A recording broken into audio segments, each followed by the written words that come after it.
Hey everybody, how's it going? It's Dubrix here with my first upload on YouTube. I appreciate all the good feedback on my Instagram and on other platforms about this build, but I really wanted to do a video about this build itself. I've changed a little bit recently since this post, and it is in what I believe to be its best form so far. So let me just give you some backstory on this build. It all started with this custom minifigure. I saw this guy on Citizen Brick's website, and it is just a fantastic mold of Max Rockatansky from the Road Warrior movie. It's all pad printed, and it's got its little shoulder. I'm not really sure what you'd call that, a shoulder pad. It's got the brace on the side for when he gets injured, so this is definitely a depiction of Max in the second movie. And then it comes with a really cool, let's see if the camera will focus. I don't know, is that, would you call it a dual molded, many color printed shotgun. I'm not really sure how they developed that shotgun, but it is fantastic. And so once I got that, and I had the dog, I mean, Lego doesn't really make a good dog for the type of breed for the Australian Shepherd that's in the movie, but I guess the German Shepherd's kind of close, so we'll go with that. Yeah, I just wanted to make a nice car that captivates the movie, build a little diorama, which I also have made in the past, to sort of captivate my interest in this movie. So this car takes a lot of inspiration from many people's designs on YouTube. I will not ever claim that that I thought of everything on here from my own mind from scratch, because a lot of it came from a desire for me to want to make one of somebody else's, and so I built I believe it was Hachiroku's 6-wide version, which is fantastic. But it just didn't look the same next to all the Speed Champions cars I've been purchasing, so I really wanted to make an 8-wide version. But that really forced me to work from the ground up, because I wanted to build it similarly to how Speed Champion sets are built, where they're built on those giant frames. So I built it a lot like the Charger, the Fast and Furious Charger at the beginning. It's even slightly slanted, or what's the term for that? It's got some rake towards the front, like the Charger does, but the car is obviously a totally different model than the Charger, so a lot had to be done to make it look different. The car, if you guys don't know, is I believe a 1973 Falcon XB GT. So for those of you that don't know, maybe here in America, that is an Australian exclusive vehicle. It's nowhere else in the world. America had their own Falcons at the time, but they were a totally different body style and variant. They were not two-door coupes like they were in Australia in many instances. So this car features opening doors on both sides, features an opening hood with an engine inside, and a removable top, which doesn't easily come off. I'll wait to show you the interior until I take that off, but otherwise it proportions very nicely next to a Speed Champions car. In fact, let's grab the Dodge Challenger from the Mopar pack. They scale identical to one another. They are the same frame, the same size. They scale great. And that was the big thing I wanted to achieve with this car. So we'll start with the back, which is where I'm honestly most proud. So it's got a license plate. These sort of, I don't know if they're like, if you'd call them masonry pieces, but those sort of represent the rear bumper.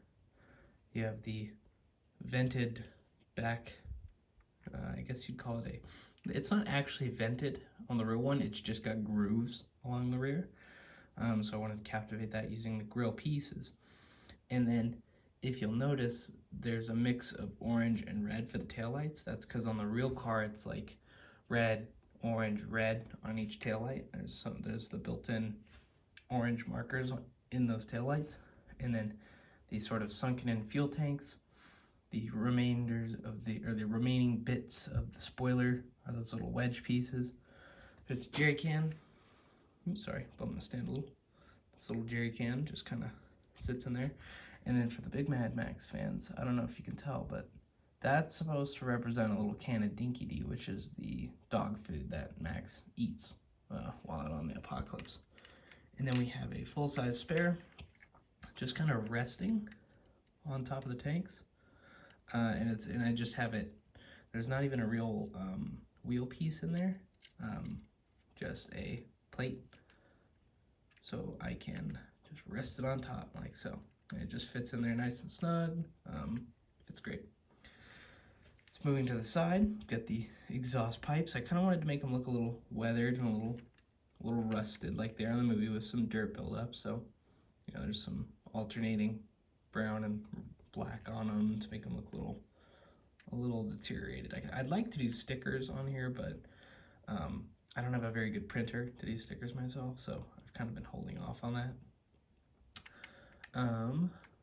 Moving to the front, so in the Road Warrior, the grill is like badly damaged. It is badly messed up. That's why there's only a wedge plate on one side, and the yellow is no longer present on the grill, covering the headlights. And yeah, the bumper is just really messed up at this point in the series. So I wanted to make that so. You can see the engine and the blower sticking out of the hood. I'll get to that here in a second. And then the other side is identical to the others. Just fastening those exhausts with a bracket piece on its side here. And that is why I have this thing fastened, so when it falls, I don't lose it. But you know what, let's move into the hood. And this is something I was really proud of when I got this done. So I wanted to put the hood on an angle originally, just so you get a nice, perfect fill in between here and the front bumper. So putting it on a wedge or on a hinge allows it to, you know, go all the way down and perfectly fit. And so inside you have the engine. I used these, let's see, they're those sort of 1x2 clip hinge pieces with a masonry piece on top to sort of look like a valve cover. And there's two of those pointing opposite of one another. But then the challenge was figuring out, how do I mount the supercharger if there's no studs for me to place that piece on now? So when I take this off, it'll make a lot more sense how I did it. So I took a rod, a bar, and then there's a jumper on its side, and the bar just sticks into the jumper, and that's what supports it over the engine. Now this also gave me a good way to attach the different pulleys on the engine. So you've got the one running up to the supercharger, and then one that would probably like run into an alternator or something else. But now you can really see that the engine block in there with I guess sort of like a battery or some sort of tank I wanted to make. So let me drop this guy back in. It's a little tight, it's a little difficult. In fact, let's see if I can get this guy back in here in reasonable time.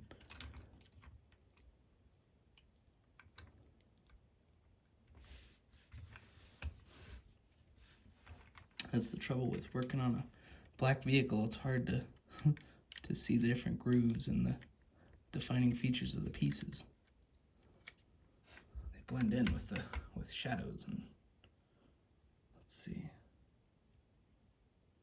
Try this one more time.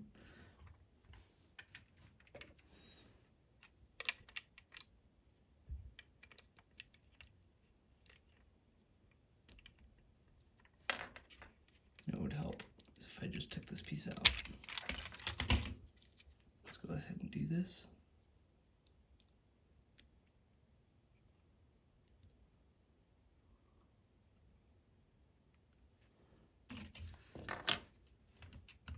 Let's drop this guy back in, just like that. Perfect. And so, well, there, the hood came off.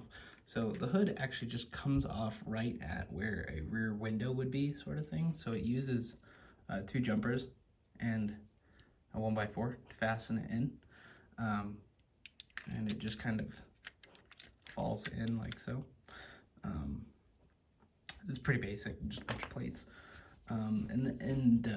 Let's see, so you have inside, you have the seat on the incorrect side, I should say, as this is in Australia, and they drive on the incorrect side of the road, and they also build their cars incorrectly.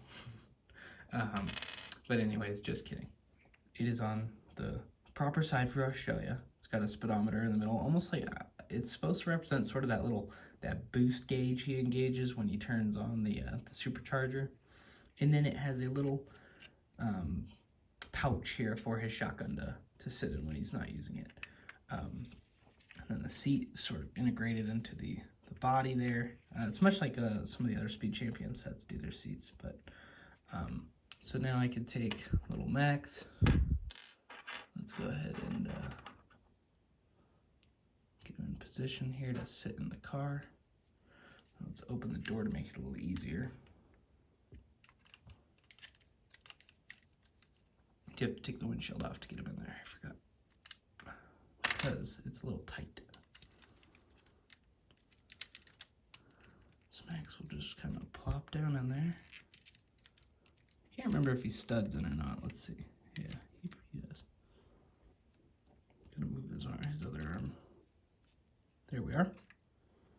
Close the door. And let's put his arm down.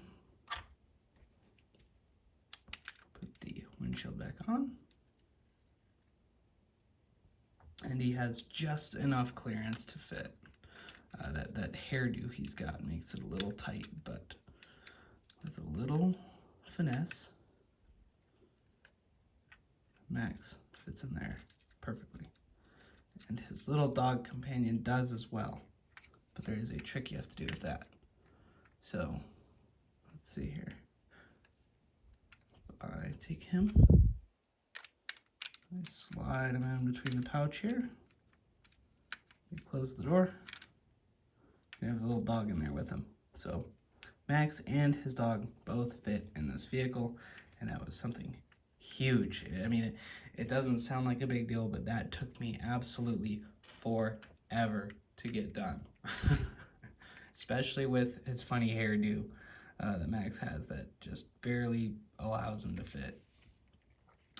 But that's the Interceptor. So thank you guys for watching, and I really appreciate all the nice comments I've been getting on my Instagram about this build. It seems like Mad Max is getting kind of popular again. It's a little weird, like it kind of fell off a little bit, and now the MOCs are coming out, and just wanted to share mine with you guys too. So anyways, thank you guys for watching. Please like and subscribe, and I'll see you guys in the next video.